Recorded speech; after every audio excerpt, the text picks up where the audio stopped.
Ladies and Germans, how you all doing? This is Koenig. Just ring Roo, hello, hello, hello. And Roo, hello, folks, hello, we had a bit hello. of a time off here, but we're back with Orsha North. Rang, who do we have, sir? Left hand side in the blue, we have Tonnoman playing Panzer of Maverick Income. Right hand side in the red, we have Koenig playing 3rd American Armored with a Yes, Vanguard folks, Income. I had that same moment of confusion myself. ERBC is the colonel named Koenig. Now, you and I were talking before the beginning of this. Panzer Lair, 3rd Armored. You said Armored Brawl. I completely agree, but I'm wondering if we're going to see something a little bit more unique about this. Usually Panzer Lair is kind of crushed in terms of infantry because of that overabundance of armor. But 3rd Armor doesn't really get a whole lot of infantry themselves. I'm quite fascinated to see how the numbers kind of stack up in the long run.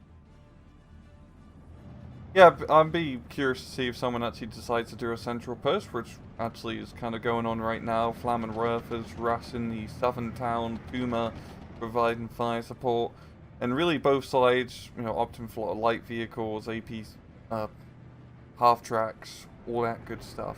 We're not seeing any real heavy tank deployments. That's true. That is certainly true. Now, you're saying you kind of said that, we're not really have APCs, which kind of brings up an interesting idea about the half-track itself. I can certainly kind of see the fact that it's not the most armored personal carriers, but I think the important part behind an APC is it has some firepower behind it, and we are seeing that up north with the M3A1 really just kind of rolling aside everything that was Panzer Lair. Now we have a single P3 Führer up here who's going to be, well, furious after that armored rifle kind of comes in with the Zook. Yeah, it's a real nice fit. We're honestly both divisions actually having bazookas and panzer strikes gives you baseline infantry, gives you some pretty good firepower in these sort of forest fights to make tanks go away quickly, or you can just shoot them in the face with a 37mm cannon. And you see right now, we are going to see a Puma being brought up to northern side. Almost called it a Warthog for a second, but you know what? That's a different franchise. Kind of fascinating to see what he expects to do with a single recon unit, which I suppose is why he's being Shrimp Pioneers in P-Shrek and P-Gren. But I don't know. I think the North has lost a Tonnoman. I think Koenig has the flanks rather securely. Yeah, it's a very effective push here from Koenig in general, and he can pretty easily just hold that hill for Tonnoman, more so just damage control, making sure the North doesn't fall any further. Yeah, he's still got the southern push, has lost a bit of momentum. He still has a foothold in that southern town, but he needs some extra reinforcements. But at the same time, he's dealing with the far south, because Koenig got a pretty good, force share. So odd that Tonnoman over here is actually up 14-10. And I think this is kind of the kind of curious thing here is that we look at the territory right now, and to me, if I'm looking at the map, I'm thinking, hey, cool, it's just Koenig's. But at the same time, it's, soon the Tonnoman's going to come. He's going to bring some Shreks and tanks and some, and, it's going to get really, really dicey really, really quick. But not to be outdone, one of the lone aircraft, in fact, the only scout aircraft by the 3rd Armored is coming over the front line. And I have to say, it's kind of funny to me to see both such heavy on-the-ground divisions have such puny air tabs in both cases.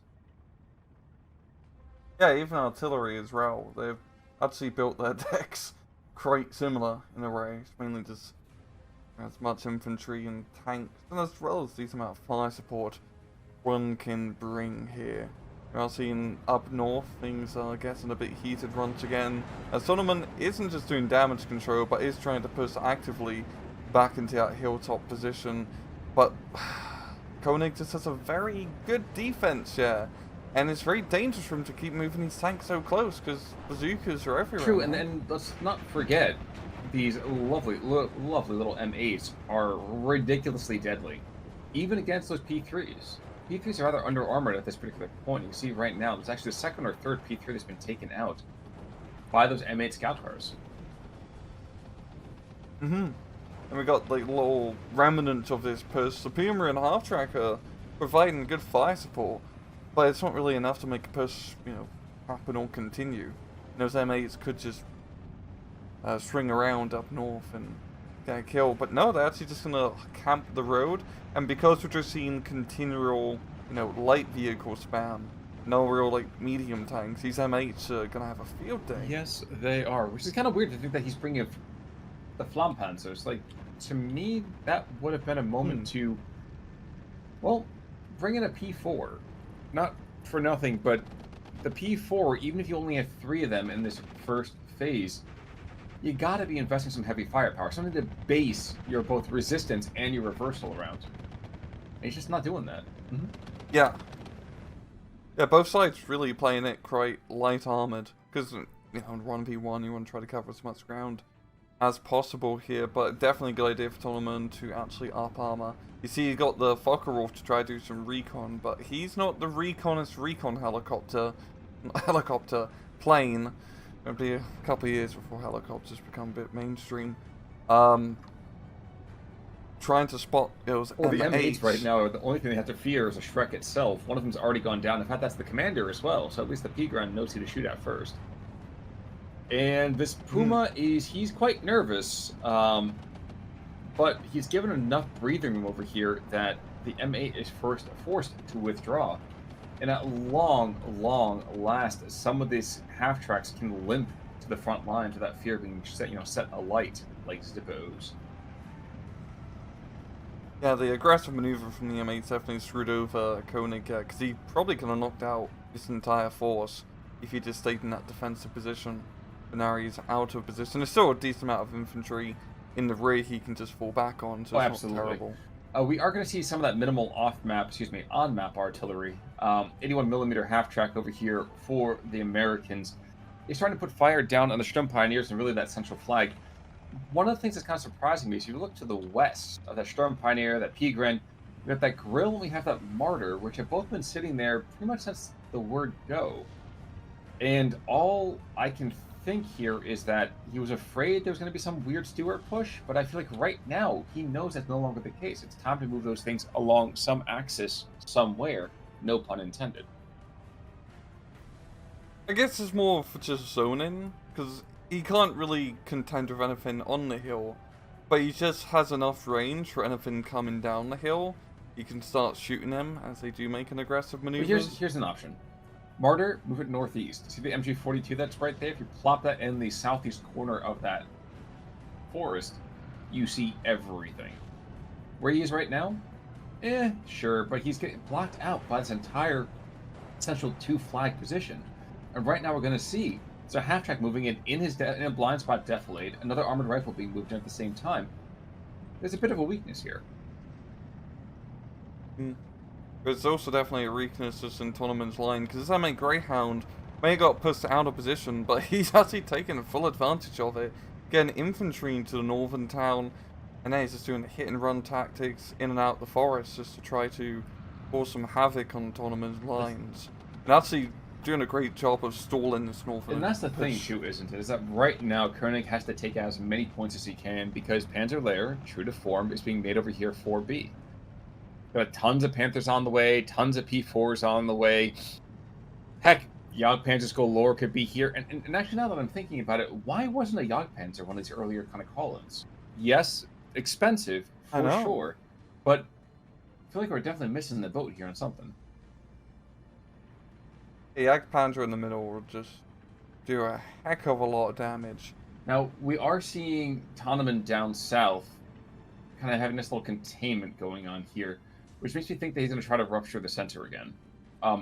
It won't be easy or pretty, but I think he's got the opportunity to. It's a question of how much it's going to cost him. I'm also just surprised, like, far south, Koenig hasn't moved out of his defensive position here on the hill. He has a whole lot of troops, and he could possibly make the play to go to the other end of the forest and capture it. But we just see, you know, both sides have decent defensive positions, grounding each other. No one wants to make the first move yet, probably because they're a bit more focused on what's going on up I kind of feel like we have one of those civilization moments where it's like, I'm not attacking you, but you have like 3 corps worth of troops on the borders within, you know, the neighbor. Yeah. They're doing maneuvers, Exactly. Khan. I'm not on your side. I'm not touching you. I'm not touching you. Yeah, I've seen those maneuvers. I pulled a couple of them myself because I'm, you know, got an older Khan and a younger Khan that I had to grow up with. We are 10 seconds away though from Phase B, and we're seeing another call into the north. Even as I'm kind of surprised we're only seeing Stewards. Where the heck are the heavier tanks? Yeah, it's just honestly quite funny seeing such light armored play. I mean, yeah, he has like M4 Shermans, a few of them in A phase, but there has not been a reason for him to having to upgun to deal with any other like armored threats. So you might as well just go for the cheap fire support tanks because those still have a lot of machine guns. I do want to note real quick that shockingly enough, the Flampanzer in the Northern Forest is almost out of flames, which is something that I cannot say I've seen too often. It's so weird seeing the flame ammunition Yeah. icon. I swear to God, that might have been the first time I've I ever seen legitimately it. clicked on it to be like, wait a second, is he actually low on flame? And he is. Yeah. Or Oh maybe no, he's you on know fire. who is on fire? That M10, who's just absolutely roasting the incoming reinforcement troops. Took out a Puma, took out a half-track. Oh. He's putting fire down on these scout cars and infantry, and this is not something you can deal with very easily. Yeah, the line of sight he has in that road is beautiful. Like, that is a very tight angle. I'm trying to think right now. Technically, he doesn't have it, but that's just because the weird way that line of sight shows up if you actually show it. But yeah, it's really, really tight. You're absolutely correct there. We are seeing a Verbovind on the map, which I think is something that is an interesting call-in. I don't think it's being used for anti-air necessarily. Yeah, where is he deploying it? Okay, this guy's kind of deploying it a little bit by the town. Maybe he's just going to use that for fire support, because there's not really much aircraft to shoot down. I mean, you can ward off the recon planes a bit, but might just be better again a Focke-Wulf to try to deal with it. Oh, the Focke-Wulf is the most. This is certainly true. Now, down south, we did see there was a little bit of aggression. You can see how well it's going by how much it's starting to bleed. And actually, if you really want to see how it's going, if you zoom in on all those burning wrecks on the crest of the hill, you see that most of them actually have the Wehrmacht cross on it. So... Oh, you tried to make a play and... No, it didn't play out. It's kind of funny, we actually had that 57 mil anti-tank gun to the eastern side of that position down south. Kind of not so much an unsung hero, but certainly one of those kind of silent but deadly moments that really is putting a lot of pressure now on Tonnoman in the south. I wouldn't be surprised to see some desperate call-ins here. Yeah, Koenig's done a very good job of securing both the northern and southern borders of this map, which is, you know, standard Orcs and Orcs play. You want to be king of the hill. It's kind of the same Tonnoman's lost some momentum in that initial southern town push, because he was doing pretty good, and really for both divisions, playing more in the center works well for both of them. It'd be good for especially Tonnoman's case to try to make another big push right through the center. Well, I think that was the thing for me that kind of bothered me so much about that martyr positioning, is that we didn't really see anything to warrant it, but just because you don't see something that warrants the call-in doesn't mean you don't need to be, you know, fearing what you can't see right now. I don't know. It's a complex moment, but suffice to say, I don't 100% really agree with the positioning still. Down south, the last blue troop goes down, even as Sturm Pioneers and a couple scout cars move on in.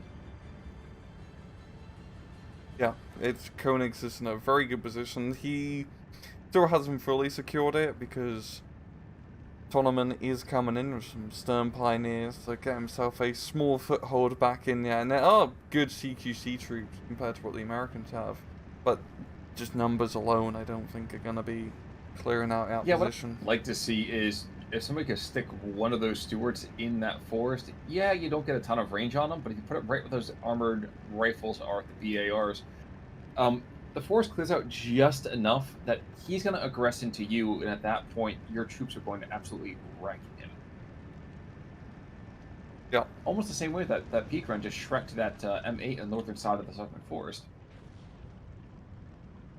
Yeah, again, absolutely blown up here from the 81 mil. Yes, it is. In the meantime, though, 1410, we aren't to phase B, about 40% through that. And Koenig, I think, you know, I don't want to say and get, you know, casters curse him, but he's got a lot of opportunities here.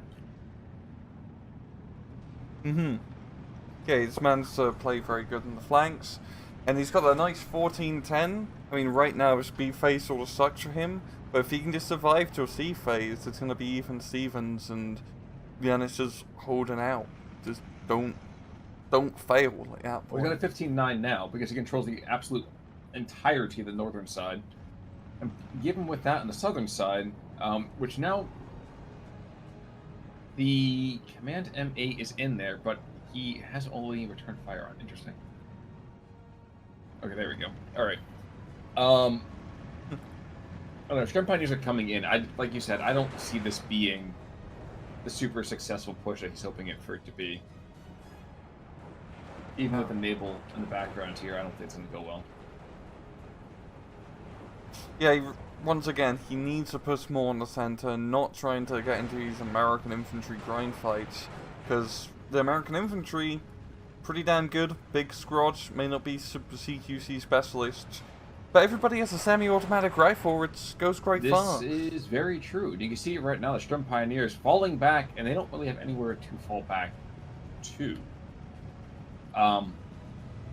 So yeah, I don't want to say things look dire right now, but the Panzer Lair is looking a little bit Panzer lit. So. Yeah, and they do, like, he's been trading pretty bad in a lot of infantry fights here, but he does have a decent amount of armored units on the field. Like up north, he's got the Jagdpanzer being brought in the center. He is making a push happen with the Puma, the Grill, the Pak-40s, the Panzergrenz. He has assets. He just needs to deploy them in more wide-open spaces. Exactly, and I think that's what so much of my issue is, I think, so far with the Panzer Lair being kind of utilized this game, is that we're not seeing their mobility being really turned to.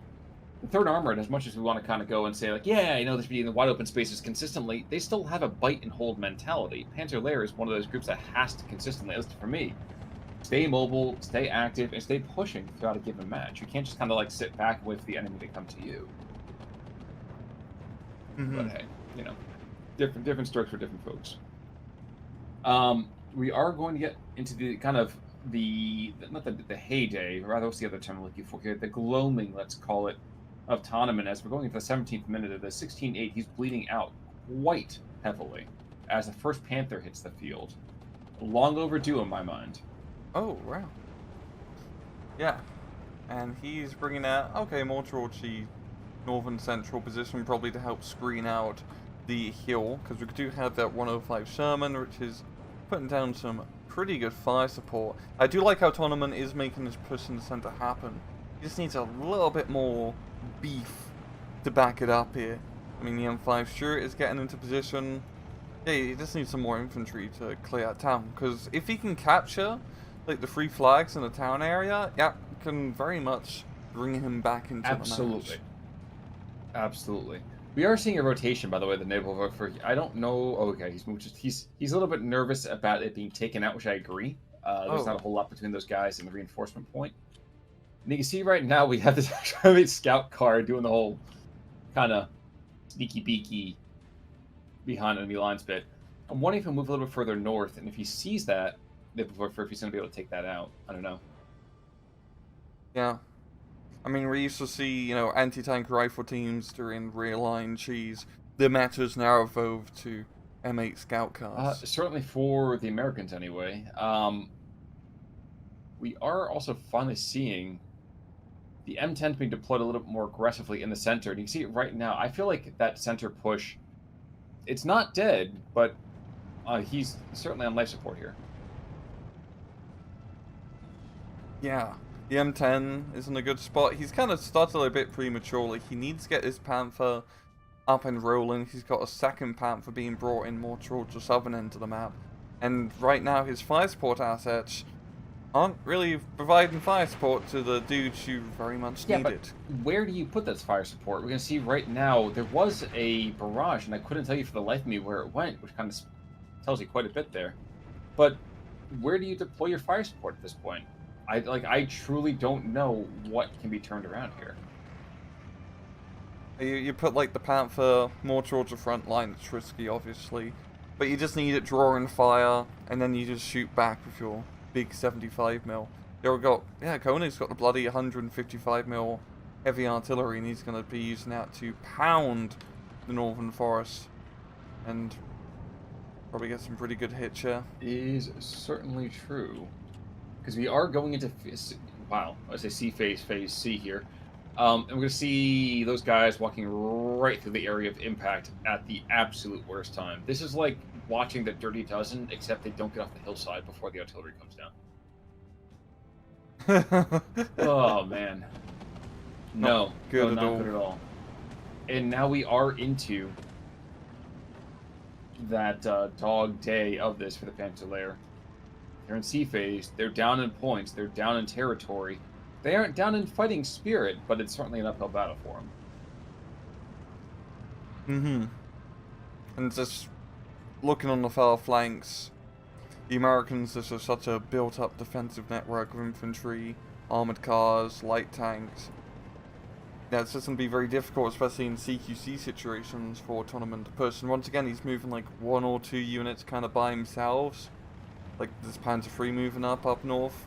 Bit too aggressive, no recon, no infantry support, and you obviously get bazookaed. I think what we're seeing over here is not a failure to communicate, but a failure to coordinate, really. Because we did see a Sturmpine move up a little bit with that P3. Unfortunately, well, the Sturm Pioneers aren't exactly known for their ability to kind of reach out and touch somebody. They're more about that very intimate kind of "come on, baby, let my fire" kind of idea instead.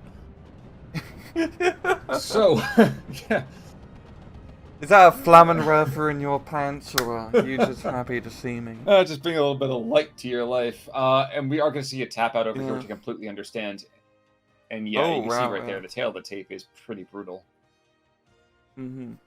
It's really funny seeing that match, because there's barely any like heavy or medium armored play for most of it. Like both sides are playing it as like light tank divisions at the start. And the Americans are going to win in that department. Even though the Germans get Panzer IIIs and Pumas, the Stuarts are really cheap and cost effective. And it doesn't really matter if you have a 50 mil or 37 mil in a CQC fight against light tanks. It's just who shoots you first. Exactly. Though I will say, theoretically, the P3 does have... yeah, you know what, never mind. I was going to say they cost the same amount, but, you know... Yeah, that's really splitting hairs at this point. It's about kind of trying to talk up some guy who's already been brewed so much that you think he was a pot of coffee. In the meantime, people kind of call it over here the M8s, you know, sung heroes. I think there's the 2 guys that were up north roasting and toasting half of the Panzer Lair in this case. But heck, even some of the armored rifles getting in and getting effective, but not also to be missed out, that M10. Puma, half-track, Verbal-Wind, and another half-track. Yeah, very effective pickoffs here. Roll for losses, it's really Mers, the Panzer Grenadier, you know, kind of doing his best to carry the German army on his back. And he would have been able to do that too if he hadn't left half of his squad in Russia. But at the end of it, Tonnoman had a great idea. Just that early reversal just really put him behind the 8 ball. Yeah, he sort of played the up-armored game sooner and gone up the escalation ladder to get the Jagdpanzers and Panzer IVs, because then he could start beating up those Stuarts and M8s, and then you get into the, you know, Sherman to Panzer IV, and then you go from Panther to Jumbo, and honestly, in like the tank-on-tank fight, the Lair does have the bit of advantage. I mean, the Jumbo is almost impossible to penetrate, but the Panther's a bit better at just blowing up everything else. Agreed. But it sounds like we have all of our final thoughts in play. Does that sound about correct, sir? Well, folks, in that case, then, until next time, I'm Koenig.